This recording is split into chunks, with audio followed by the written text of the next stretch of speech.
and Tuesday Night with Ben Stowe. Now introducing the one and only Ben Stowe. Yeah, baby. Yeah. Like puppets or something, Exactly. you know? This is Bunny rabbit. This is Tuesday Night Mime with Ben Stowe. It's like a little puppet show, you know?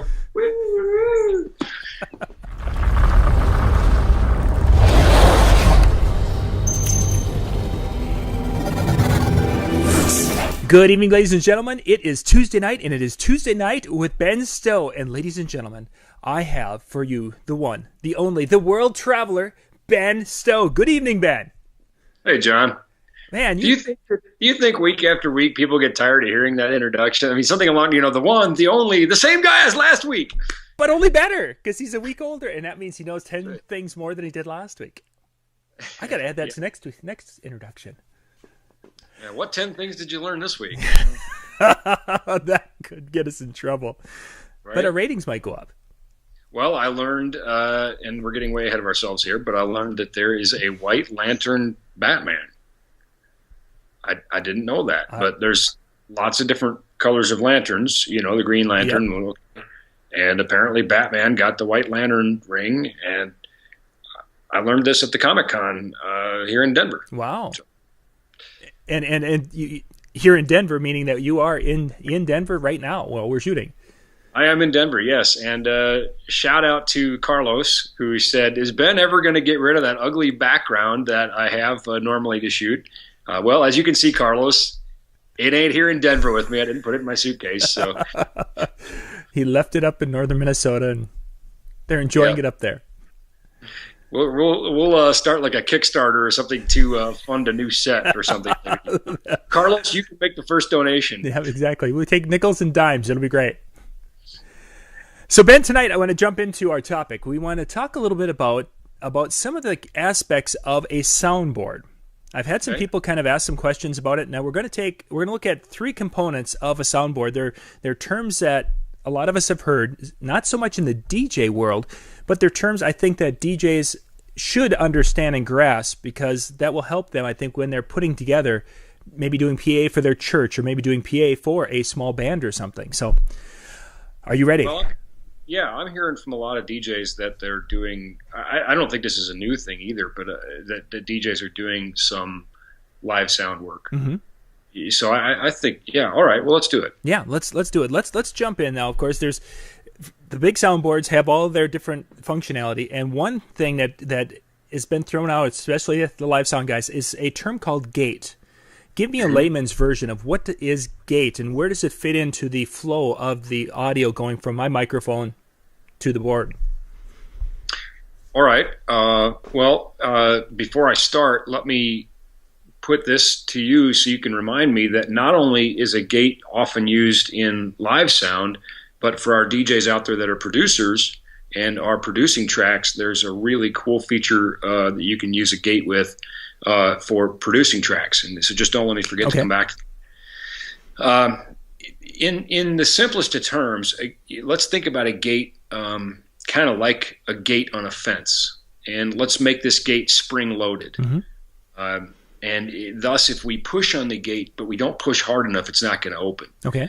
If we push hard enough, we can push against the spring and the gate will open. The same way we would think about that with our audio level. If the sound coming through that microphone is too quiet, the gate won't allow it through. The gate will stay closed and not allow that audio through. Now, this could be ambient noise, stage handling noise, sounds coming from adjacent things. Maybe we would gate a snare drum, and we don't want to pick up sounds coming from around the kit. We only want when that snare, hits, or the kick drum or whatever. Those kinds of things are what we would use a gate for. Now, there's a lot of functionality to a gate that allows us to be useful to us. For example, the attack and the release.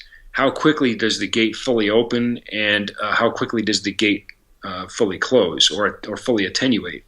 And this allows it to sound a little more natural, to allow the signal through, but not be so, slamming that gate shut, as it were. Mm-hmm. One of the most important things about a gate setting is its threshold, and that is how loud does the signal have to be before the gate opens. and we want to be careful with that. If the gate is too high, then we could even have speech getting cut off. It would sound like, as only parts of that speech are loud enough to come through. And that's a real over-dramatized example of like a worst-case scenario gate. But really, I think that the name of the game is we want the gate threshold to be as low as possible while still eliminating our unwanted sounds. Mm-hmm. We don't want to lose any of our intentional sounds. Now, of course, you do live sound for some major acts that come through the area. Now, is gate something that you use on some of the microphones, all of the microphones? And, of course, there's different levels. But how often do you use the gate feature?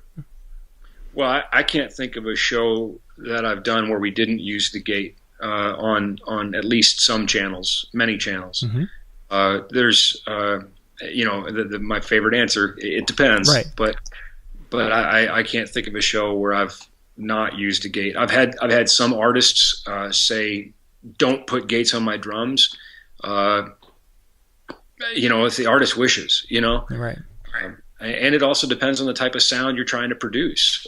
You can use these things to help sort of change the contour of the overall sound, but they're very useful. And one reason too is every time you double the number of open microphones you have, you lose your head. You lose 3 dB of headroom. Okay. So that's very important. If that gate can keep those mics closed at times we don't need them, we have more headroom in our mix. Ah, okay. I've wondered because we had talked in a previous show when we kind of dabbled with this topic. You'd mentioned the 3 dB loss per microphone. So that's how a person's able to achieve that keeping them closed. Glad I'm consistent. Yeah. And I alluded to earlier in the producer's realm, another place you can use a gate, and this is when gates become like a super magical thing. Beyond just a useful tool, they become just a super magical thing. It's really kind of true. When we do what's called side chaining, and when we do side chaining, that means that the signal of another channel determines when the gate opens and closes. So, for example, we could side chain to the snare drum, and every time the snare drum hits, the gate opens and allows another signal to come through with it. So, maybe we've got a let's just say white noise on a channel, and every time that snare hits, that white noise comes through with the snare and just adds that particular sound to a snare, or whatever. Yeah. If you're a DJ and you're producing, you're probably already thinking, oh my gosh, just imagine what I could do if I sidechained my drums and maybe my vocals or some weird, who knows, what kind of crazy concoctions. But that's when creativity happens. These things are just tools. Yeah. Nice. Okay, so we've covered gate going in. Now let's look on the other side. When we're talking about coming out, and I've heard the compression and limiters. Now, give me kind of a rundown of what the difference or what those are. Well, all right. Let's see. In the absence of graphics, I'll try to be illustrative here. Let's talk compression first. And I think everybody can get from the word compression that we compress. That's what we do. We compress the signal. We reduce the dynamic range, which is the distance between the peaks and the meat of the music, if you will. Yeah, exactly. So, anyway, that's in another show too. Yeah, we talked about that with our waves and such. That's all right, viewers. Go back and look at our Crest Factor show. So when we take our compressor, we say, all right, here's our threshold. Here's my signal, just going up and up and up and up on this linear path. But if I put a threshold right here, then I could say, all right, at this threshold, I want you to begin to compress that signal. So instead of allowing it to continue on the same trajectory, you're going to compress it. And compression operates in ratios. Let's say like a low ratio, like a 2-to-1 ratio, maybe something we'd use on a bass guitar or something, For every 2 dB of increase, the compressor will allow 1 dB to pass through. Okay. Now we can increase that ratio to, let's say, and I'm going to do my best here. If this is 2-to-1, then this would be like 4-to-1, maybe 8-to-1. So we can see that for every 8 dB of increase, we allow 1 through, meaning it's really compressing the range out of that. When that signal, it's really a very aggressive compression. There are times maybe we would want more aggressive compression if you have a vocalist who's really all over the place. You bring up their makeup gain in the compressor to make up for all that loss, but then you knock those peaks way down and try to keep them contained. And I see you have a question coming, so I'll just say this real quick before I let you ask your question.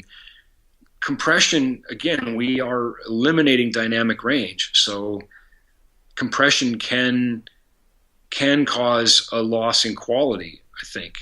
At other times, it can create it. It's a tool, and all things in moderation, I guess. So, and that was my question. I was wondering if you could do that 8-to-1 and it's being compressed that much, if there is a loss of sound quality.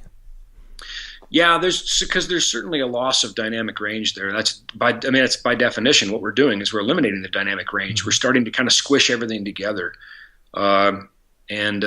you can really hear that loss, I think, in articulation and whatnot.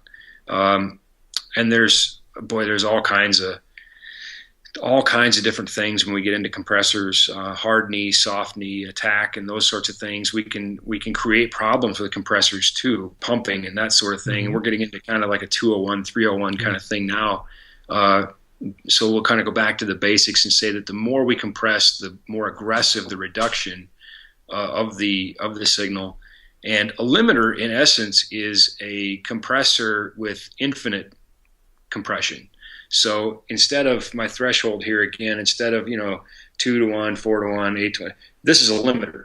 When it gets to here, it just doesn't go any higher. It's and again, there are hard knee, which means that this point is a hard line, or soft knee, where it's a bit more of a curve as opposed to an angle. It's more of a curve. I'm doing my best, doing the best I can with my hands. Yeah, no, you're doing well. You're doing very, very well. Like puppets or something, exactly. This is Bunny Rabbit. This is Tuesday Night Mime with Ben Stowe. It's like a little puppet show, like,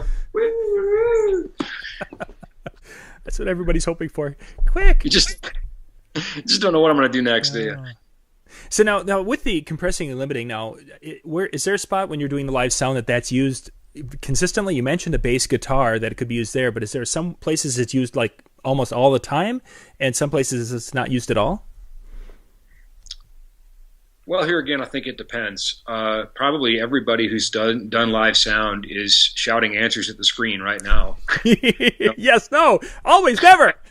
Exactly, and I think I'm gonna hedge on it depends. Mm-hmm. But here again, light compression on maybe something like a bass guitar, some acoustics depending on who's playing too. Some vocalists beget heavy compression. Other vocals, not so much. When you have really talented vocalists, you don't want to compress the range out of it. You want to let them go to work. Just use it where necessary. Mm-hmm. Artistically, sometimes maybe for the sound you're looking for, you want too much compression. You want an over compressed sound. There's all kinds of things we do artistically. We overdrive signals to deliberately create distortion and things like that for that sound. Doesn't mean it's right in every application.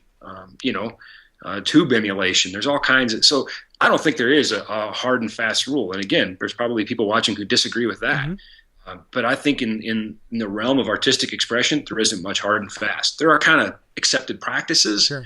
I think compression is a pretty good idea on drums. Vocals like we talked about, maybe some light bass is kind of dynamic, by nature, and yet we kind of want that to be pretty, it's the backbone of our music, So it depends. It depends. Every viewer says, "Well, I just wasted 5 minutes of my life." we made that loop all the way back to our favorite answer of all. That's right. Okay. Yeah. So now one last thing. Now, since we're talking about when you're doing production of or the sound for these larger groups and such, and when there's the thing in the DJ industry talking about feedback elimination. Now, is that something that you use in your production of these events? Is that commonly used there, or is that something that's more of a kind of DJ karaoke world tool? Oh, that was kind of dangerous the way you asked that question. So I need to ask it differently. Okay. No, I think I had an iced tea here somewhere. Anyway, I think the answer is yes. It's something we use all the time, but not in the context you asked. We obviously want to eliminate feedback. However, we don't use things called feedback eliminators. We use an EQ, simply. We use good gain structure, and then we use, I prefer a parametric EQ. I like finding what I need to deal with and taking out only what I need to deal with. You can also, if you have assignable, for example, I'm sorry, viewers. In the realm of digital boards, we have so many tools available to us, an overwhelming abundance of them. And if you have the ability to assign 31 band EQs to mic channels, maybe you'd want to use that to just go in and start looking for some of these problem areas and knocking those out. You can use that in conjunction maybe with a parametric. Being aware every time we EQ, we change phase and some really complicated things and so on and so forth. But unless you have phase corrected EQ and whatever. You're just wanting to get technical, aren't you? You just going. Trying not to.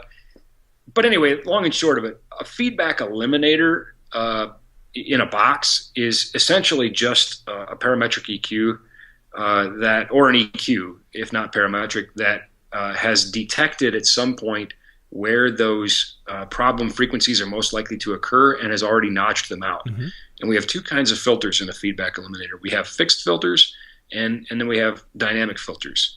And fixed filters are where we drive a mic into feedback, and it says, oh, there's the feedback, which of course is just when that mic is hearing itself. And that's not going to occur across the board. It's going to occur at certain frequencies before it'll occur at others. And that's due to the output of the speaker, the acoustic characteristics of the room, and the response pattern of the microphone. So it says, okay, this is a problem frequency. I'll grab that problem frequency and eliminate it. We know it's a problem, we'll just get rid of that. So we have 5 or 6 fixed filters maybe. And then we have our dynamic filters, and that's where something happens during the show. And the feedback eliminator says, oh, we got a problem. But here's the problem with that. We have to have feedback, and it has to sustain for long enough that the feedback eliminator can identify it as feedback. Oh, interesting. Yes, and long before it does, all of your guests did. So I'm not really a fan of those. And if we think about what we just said about the fixed filters, well, that's just what we could have done on our own with an EQ. Right. It just listened to the feedback and knocked them out for us. Nothing we couldn't have done with an EQ in a couple minutes. So I'm not really a fan, I guess. Sure. I wouldn't buy one myself. Sure. Now, my board has a really cool tool. We're kind of straying a bit from feedback elimination, but my board has a really cool tool, which is a dynamic EQ, which changes based on threshold. So as a singer sings louder, the characteristics of their voice might change and more EQ might be necessary.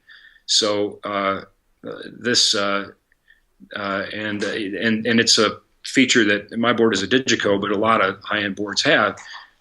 As that threshold increases, it will pull down, because better to cut than boost, right? EQ. It could boost if we wanted it to, but it will EQ frequencies differently based on the threshold of the audio, which is another, useful place for EQ. And we had, in a couple of our past shows, we've dug into this a little bit, and we've shown some of the parametric EQing and how you've identified some hot spots and adjusted and such. So, folks, if you're really into that, you can check out our past Tuesday Night with Ben Stowe shows. We've got some playlists out there on DJN TV, and you can go through and, yeah, we've talked about it a few times, but I just wanted to kind of, since this has been a hot topic again with a few DJs, wanted to touch base on it again tonight. Yeah, boy, I tell you what, again, the tools that are available and the price for which they're available to you is mind-numbing. The availability of sub $3,000 32-channel digital mixing boards, absolutely mind-numbing. Yeah. That these tools, which used to cost many, many, many, many thousands of dollars and occupy many, many, many racks, now live in a small, very affordable console. and they are wonderful tools to make better sound for these live events and whatnot. They're also a good way to get in trouble. And as with all things, practice will make perfect. That's for sure. Yeah, that's for sure. It's not something you can just all of a sudden go out, buy it today and go out and do it tomorrow and be a professional. Well, no, I'm still learning. We started the show saying what 10 things did Ben learn this day, and I'm excited. Every time I think every day I try to learn something. I try to add something to my toolkit, and I learn every day from other sound professionals. There are very few that I think have all the answers. I'm certainly not that guy. Yeah, that's the best way to be, learning every day. Ben, thank you very much for your time tonight. Ladies and gentlemen, thank you for watching. If you like what you see, please go down, click the like button down below the video. Go down, make some comments, questions on YouTube. We appreciate you watching. We appreciate your feedback because, well, this is kind of our way of getting a pat on the back once in a while. No, wait a second. That's what our wives are here for. No, that's not it. No, that's not it. Anyway. They're here to keep us humble. I got to say, I had lunch with a couple of friends here in Denver, maybe a couple of viewers. I'm not going to name them in case they don't want to be named, but I enjoyed it. And we were talking about that a little bit. And I said, one time during a question and answer session after a seminar, usually people ask a question about the material that was presented, but every now and then you get something kind of off the wall. Somebody said, "What's it like to know everything?" Of course I don't, but I said, well, I don't know everything, but let me say this. It feels really, really good to be introduced on stage as an expert and to be able to convey useful knowledge to people, and to be in a room full of people that feel like you're smart. Because when I go home to my wife and teenage daughter, I'm reminded that I don't know anything. Nothing. So that's what our wives are there for. Our wives are there to keep us real. Keep us, yes. Right? So it means you, the viewers, there to pat us on the back. Exactly. Oh, good stuff. Once again, Ben, we need to wrap things up. Thank you much. You go enjoy Denver, and we will catch you, maybe next week we can do 2 in a row again. Woo! Wouldn't it be nice? All right. Once again, ladies and gentlemen, I'm John Young with the Disc Jockey News TV, and this is Ben Stowe from an LFX Pro. Thanks for watching. Good night.